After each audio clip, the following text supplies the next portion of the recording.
Well, welcome everyone to our second day of the Ruskin in America conference. As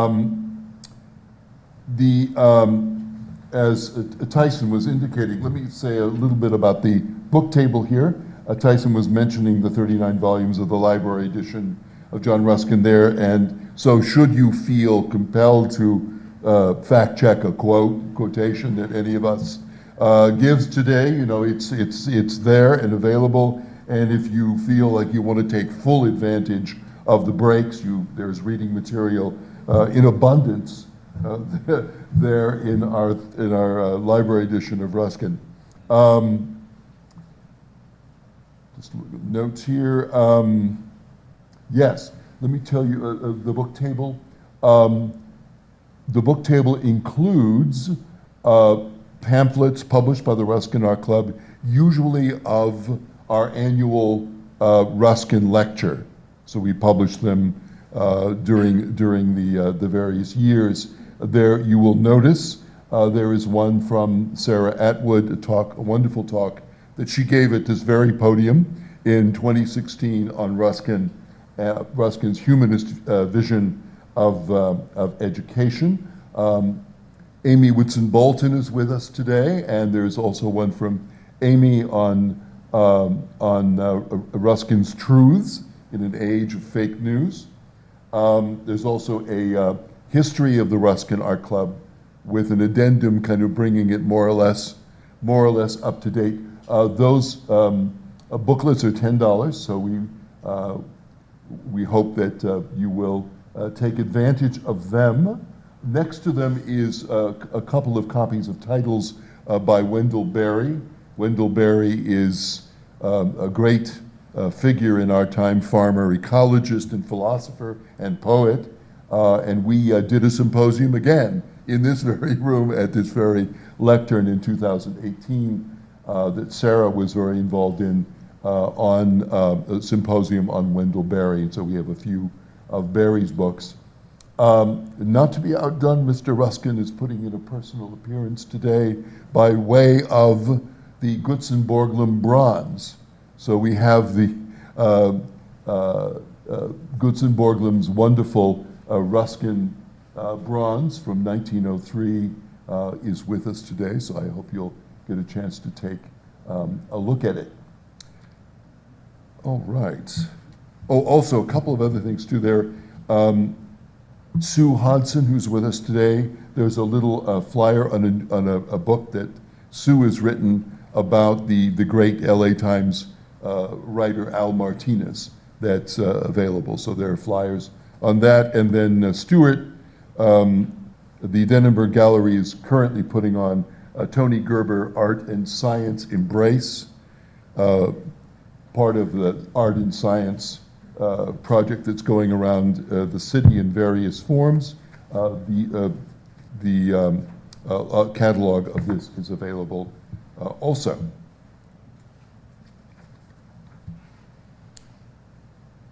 Our first speaker this morning, Sara Atwood, teaches literature and writing at Portland State University and Pacific Northwest College of Art. She also leads Delve literary seminars for Portland Literary Arts. Her academic work has been published in 19th-Century Prose, the Journal of Pre-Raphaelite Studies, and the Carlisle Studies Annual. She is the author of Ruskin's Educational Ideals and has contributed essays to a number of books, including Yale University Press's edition of Carlyle's On Heroes, Hero Worship, and the Heroic in History, Teaching Victorian Literature in the 21st Century, John Ruskin in 19th-Century Education, and the Cambridge, more recently, the Cambridge Companion to William Morris. She's lectured widely both in the US and abroad, focusing particularly on education, the environment, and language. Her creative work has appeared in the Buckman Journal, other publications. She is a companion of the Guild of St. George and an indispensable board member of the Ruskin Art Club of Los Angeles. So please welcome Sara Atwood.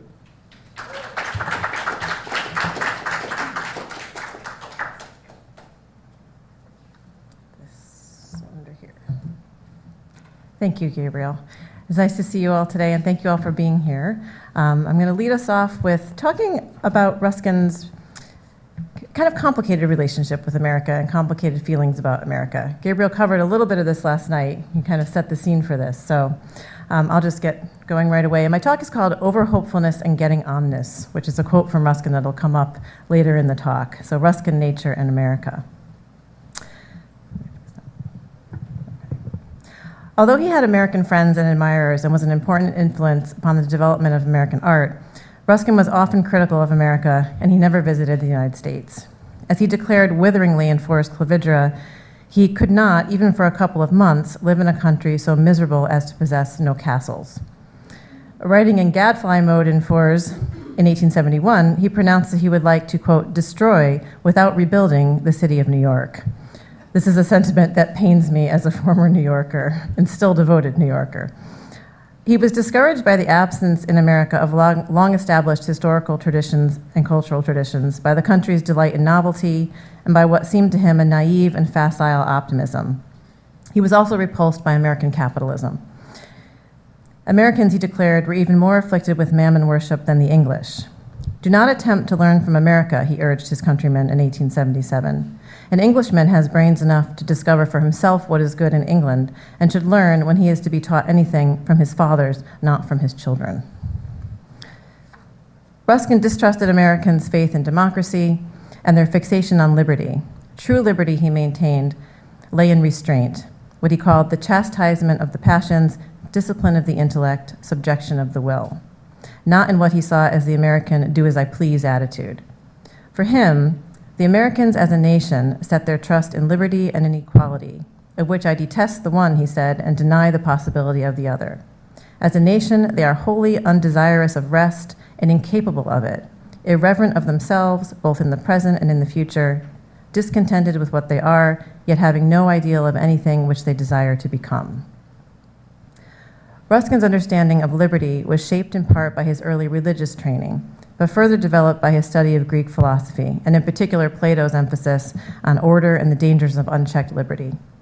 Ruskin shared Plato's idealism, his combination of aristocratism and socialism, his dislike for democracy, his belief in eternal laws and values and in the moral influence of the arts, his vision of a self-sufficient and interdependent state, his willingness to forbid that which he considered unhealthy or vicious, and his desires to put his theories to practical test. As Richard Seifert has observed, Plato states that limit should control the unlimited, and that the introduction of limit brings safety in countless spheres. Ruskin, too, believed in a culture of limit. In Forrest Clovidra, letter 73, he cites a passage from the Laws in which Plato describes the sort of unrestrained behavior that leads to, quote, a corrupt impudence ending in extremity of license, on which will always follow the resolve no more to obey established authorities. As an outsider looking in, Ruskin was convinced that the American insistence on freedom, equality, and rights was misconceived and mischievous.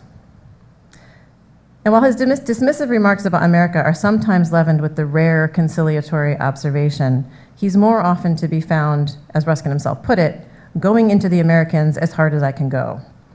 Writing to Harriet Beecher Stowe in 1860, he describes America as a sort of purgatory. And though his tone is light, we get the sense that he really isn't jesting. He writes, "What a dreadful thing it is that people should have to go to America again after coming to Europe. It seems to me an inversion of the order of nature. I think America is a sort of united states of probation, out of which all wise people, being once delivered and having obtained entrance into this better world, should never be expected to return." America was for him too raw, too graspingly eager, too uncultured. It was an upstart crow. There was cause for despair, he felt, in the over-hopefulness and getting-on-ness of America and its atmosphere of calculation. And Ruskin saw this calculation at work in the terrible American Civil War, his disgust for which left him at odds with his closest American friend, Charles Eliot Norton, who we heard a bit about last night from Gabriel, and who, as you said, in 1875 became the first professor of art history at Harvard. Ruskin was suspicious of those who cast the war as a purely abolitionist crusade. He suspected that power, politics, and economics were equal, if not stronger motivators. Today, this argument is associated with those who are keen to downplay the role of slavery as the primary cause of the war. Writing to Norton in 1863, he declared, "It is no use talking about your war. The miserablest idiocy of the whole has been your mixing up a fight for dominion, the most insolent and tyrannical and the worst conducted in all history, with a soi-disant fight for liberty. This fight is partly for money, partly for vanity, partly for wild anarchy and the devil's cause and crown everywhere." A year later, he sadly told Norton that your American business is so entirely horrible to me that somehow it cuts you off from all possibility of my telling you any of my thoughts. It is just as if I saw you washing your hands in blood and whistling and sentimentalizing to me. I know you don't know what you are about and are just as good and dear as you ever were, but I simply can't write to you while you are living peaceably in Bedlam. And Ruskin's friendship with Norton was not seriously threatened, but the war did leave a strong negative impression on him, even after it ended in April 1865.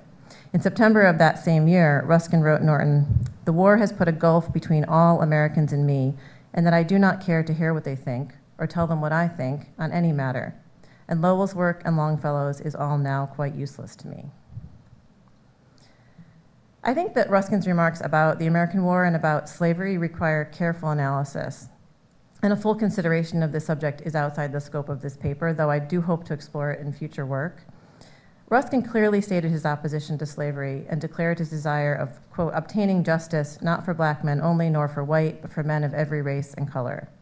Yet he tended to define slavery with a narrowness that troubles us today and lays him open to criticism.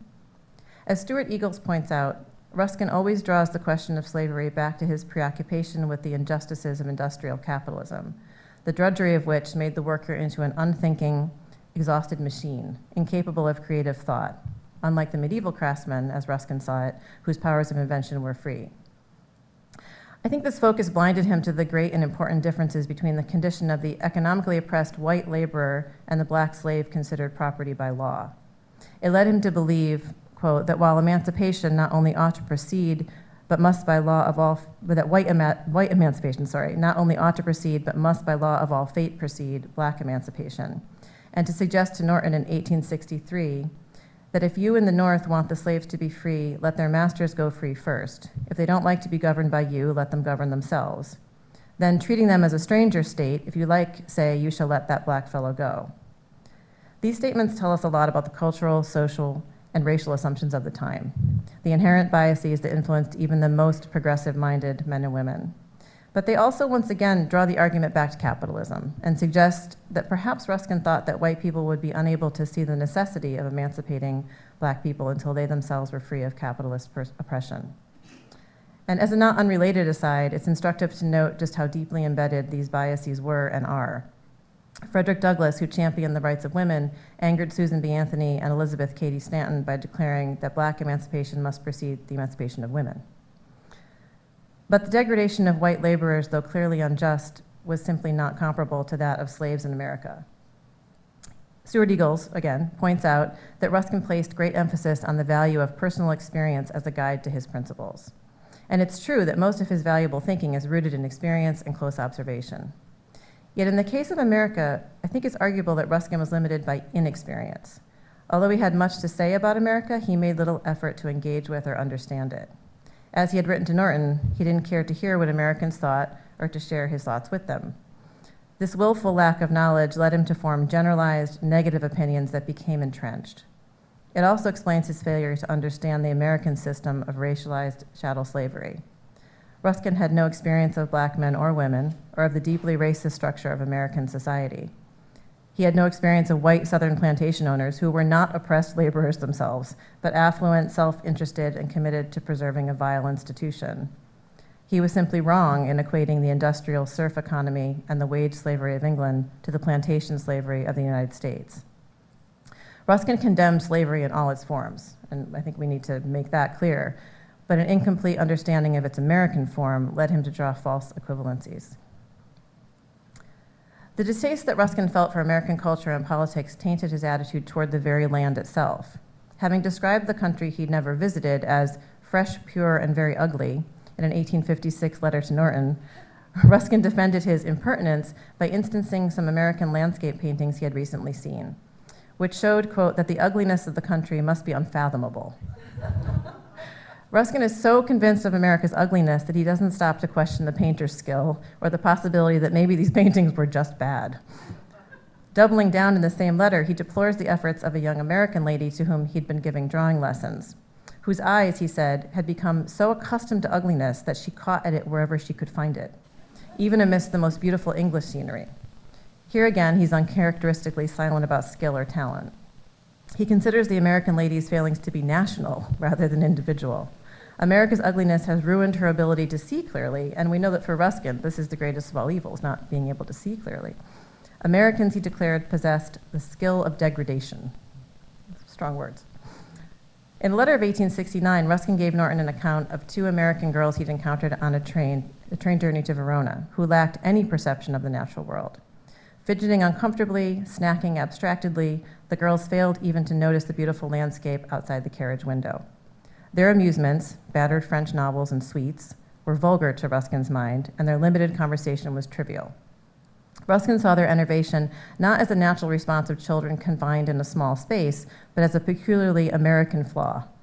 I think those of us who dread long journeys on public transport may have more sympathy for the girls' restlessness. In his letter to Norton, Ruskin used the story to take a jab at America. "I never yet saw humanity so degraded," he declared, allowing for external circumstances of every possible advantage. Given wealth, attainable education, and the inheritance of 18 centuries of Christianity and 10 of noble paganism, and this is your result by means of liberty. 3 years later, Ruskin was still thinking about these fretful American girls and using them in Forest Clavigera Letter 20 to make a broader point about contemporary Western society. Contrasting the accursed and blessed states of life, Ruskin illustrates the former with an account of these same young women. By infinite self-indulgence, he tells us, they had reduced themselves simply to 2 pieces of white putty that could feel pain. I know. It's poor kids. Ruskin's own profound love of nature was rooted in close observation of and interaction with the natural world. It was strengthened by literary, artistic, and historical associations connected to the European cultural tradition. His understanding of history was informed by the long ages of Europe, which fed his strong sense of place. The landscapes he loved were rich with meaning and memory. Our children's taste, he explained to American artist W.J. Stillman in 1851, is fed with ruins of abbeys. Such associations, he proposed in Modern Painters 3, can be felt only by the modern European child, rising eminently out of the contrast of the beautiful past with the frightful and monotonous present. The instinct to which it appeals can hardly be felt in America, and every day that either beautifies our present architecture and dress or overthrows a stone of medieval monument contributes to weaken it in Europe. His understanding of the natural world was connected, as he said, by all manner of strange intellectual cords and nerves with the pathos and history of this old English country of ours, and on the other side with the history of the European mind from earliest mythology down to modern rationalism and irrationalism. The American vision of nature, he believed, lacked the elements he most valued. In an 1875 letter to Norton, Ruskin wrote, "You cannot have in America the forms of mental rest soothed with memory of other, far distant sorrow, not our own, which is so beautiful in these old countries. How different for a man like you to walk by our riversides under Bolton or Furnace, in the cloister of Vallombrosa or Chartreuse, from any blank cessation from absolute toil in that new land." So given Ruskin's attitude towards America and his intensely personal and cultural understanding of nature, it's unsurprising that there should be a fundamental and important differences between his perception of the natural world and that of contemporary Americans such as Ralph Waldo Emerson, Henry David Thoreau, and John Muir, despite a shared love of nature and a sense of its spiritual power. 19th-century Americans were torn between the need to construct a culture of their own and the venerable European tradition. As a young country still trying to define itself, America lacked Europe's cultural confidence. Something of this anxiety underlies Emerson's bold calls for self-reliance and a uniquely American tradition. In his first published book, Nature, of 1836, Emerson asks, "Why should we grope among the dry bones of the past, or put the living generation into masquerade out of its faded wardrobe? These are new lands, new men, new thoughts. Let us demand our own works and laws and worship." He urged readers to overcome their cultural unease. "Our day of dependence, our long apprenticeship to the learning of other lands, draws to a close," Emerson declared in The American Scholar. "We have listened too long to the courtly muses of Europe. The spirit of the American free man is already suspected to be timid, imitative, and tame." Although it's often been misrepresented as such, this isn't an argument for American exceptionalism. Emerson never shrank from identifying national failings. His resistance to European cultural dominance was rooted in a cultural anxiety of influence. My whole philosophy, Emerson declared in 1841, which is very real, teaches acquiescence and optimism. Sure I am that the right word will be spoken, though I cut out my tongue. And his optimism sprang from America's newness and his sense of its potential. In English Traits, he remarks that for all the sense, spirit, and success of the English, I surely know that as soon as I return to Massachusetts, I shall lapse at once into the feeling which the geography of America inevitably inspires, that we play the game with immense advantage, and that England, an old and exhausted island, must one day be contented, like other parents, to be strong only in her children. And I like that echo of what Ruskin says, I quoted in the beginning, that we should look to our fathers, not to our children. Emerson kind of inverts that. Although Emerson recognized the damaging effects of industrialism and capitalism on the natural world, he believed that wisdom would ultimately prevail. His study of nature led him to conclude that every stone will fall where it is due. We need not assist the administration of the universe. And his optimism shaped his doctrine of compensation, according to which, Emerson declared, justice is not postponed. A perfect equity adjusts its balance in all parts of life.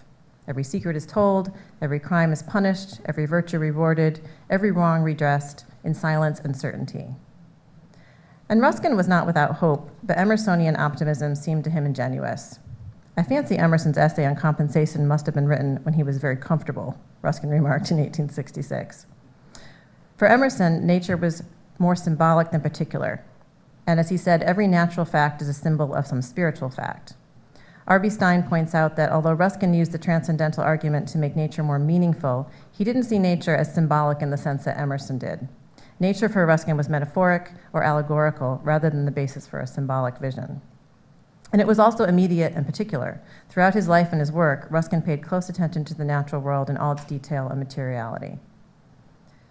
Ruskin's thinking was similarly at odds with that of Henry David Thoreau and John Muir, the American high priests of nature. Although Muir was Scottish by birth, he lived all his adult life in America, becoming, as we know, one of the country's most famous naturalists and conservationists. Ruskin read all 5 volumes of Modern Painters, Thoreau read all 5 volumes of Modern Painters, The 7 Lamps of Architecture, and The Elements of Drawing, and was, as he said, greatly stirred by Ruskin. Thoreau was drawn to Ruskin's passion for and close observation of nature, his powerful prose, and his prophetic voice. He was impressed by Ruskin's discussion of color and the elements of drawing. Robert D. Richardson observes Ruskin's influence in Thoreau's 1857 essay, Autumnal Tints, noting that in its emphasis on seeing, its attention to visual detail, and above all in its excitement and reveling in color, the essay owed much of its brilliance to Thoreau's excited reading of Ruskin. Laura Dassel-Walls, the biographer of Thoreau, agrees, remarking that Ruskin showed Thoreau how to see autumn through an artist's eyes. Thoreau was especially taken with Ruskin's concept of the innocent eye, a way of seeing things without consciousness of what they signify. But he was critical of what he considered Ruskin's contradictory practice of viewing nature through a cultural lens, with an artist's and a critic's design. Too often, Thoreau felt, Ruskin wanted to see nature through art. As another critic observes, this judgment is enormously unfair to Ruskin, whose search for nature's meaning, especially its symmetry, was in many respects as deeply probing as Thoreau's. Some of us might say it was more probing. For Ruskin, the concept of the innocent eye relates to the technical power of painting. It's a part, not the sum, of full perception.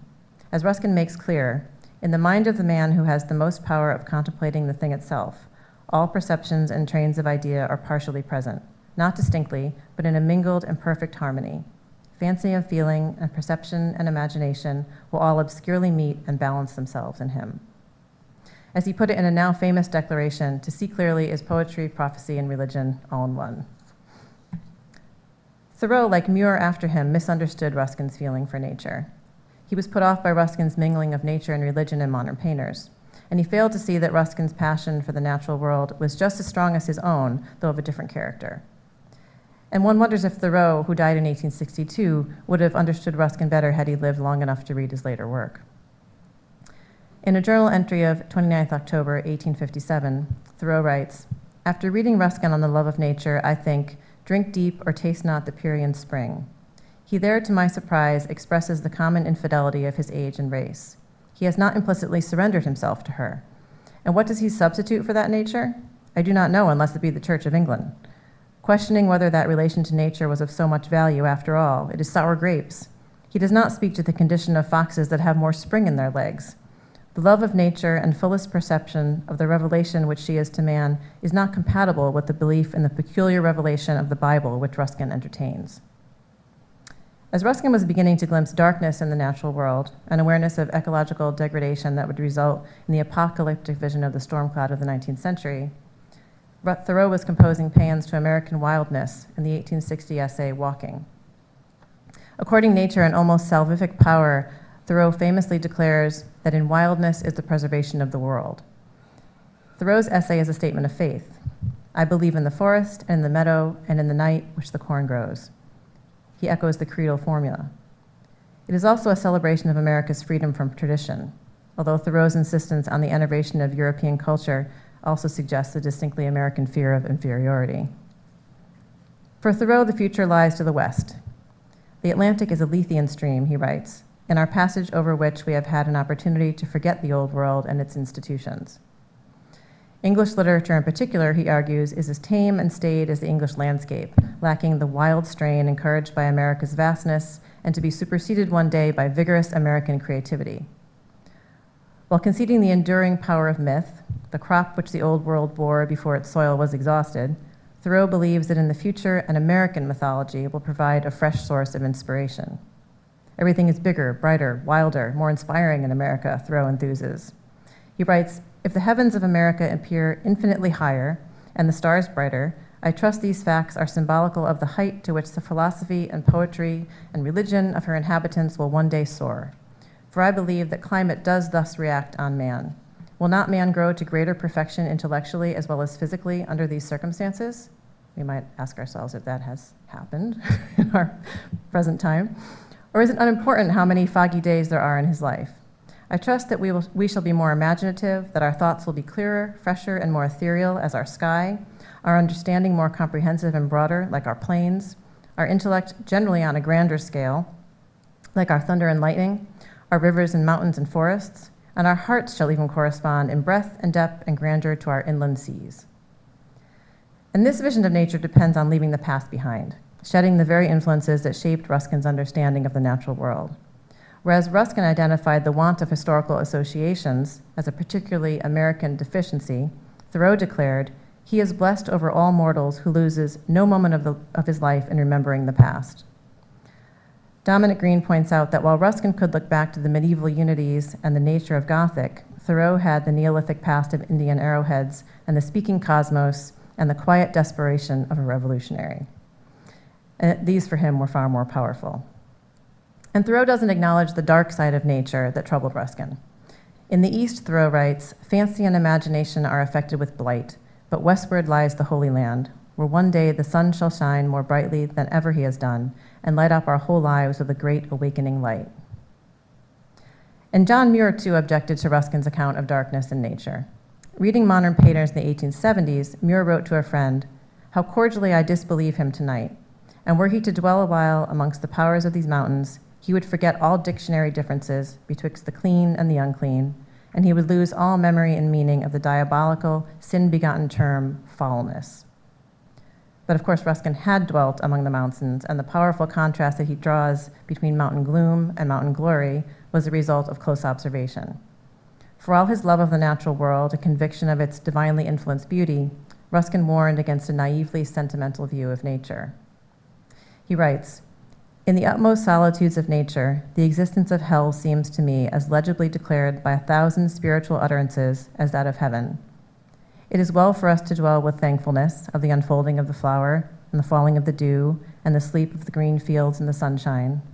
But the blasted trunk, the barren rock, the moaning of the bleak winds, the roar of the black, perilous, merciless whirlpools of the mountain streams, the solemn solitudes of moors and seas, the continual fading of all beauty into darkness and of all strength into dust, have these no language for us?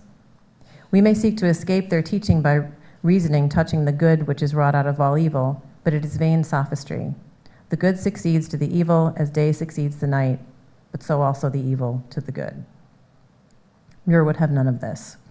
Responding to this passage in an 1873 letter to J.B. McChesney, Muir declared, "I know something about the blasted trunk and the barren rock, the moaning of the bleak winds, and they have a language for me, but there declare nothing of wrath or of hell, only love plain was ever spoken."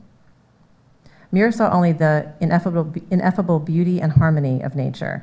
For him, even the most destructive of storms was productive of a glorious perfection that revealed nature's essential goodness and wisdom. For Muir, what he called the grand throb of nature's heart told of divine wisdom and goodness and immortality. Like Ruskin, Muir was a keen observer of the natural world. Both men believed in an essential bond between men and nature and were distressed to see it weakened by the pressure of economic and cultural change.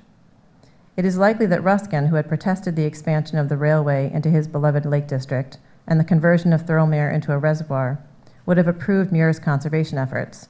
And I think there are especially close parallels between Ruskin's failed efforts on behalf of Thirlmere and Muir's lost battle for Yosemite's Hetch Hetchy Valley. But Muir was a great admirer of both Emerson and Thoreau, and he found their transcendental philosophy more appealing.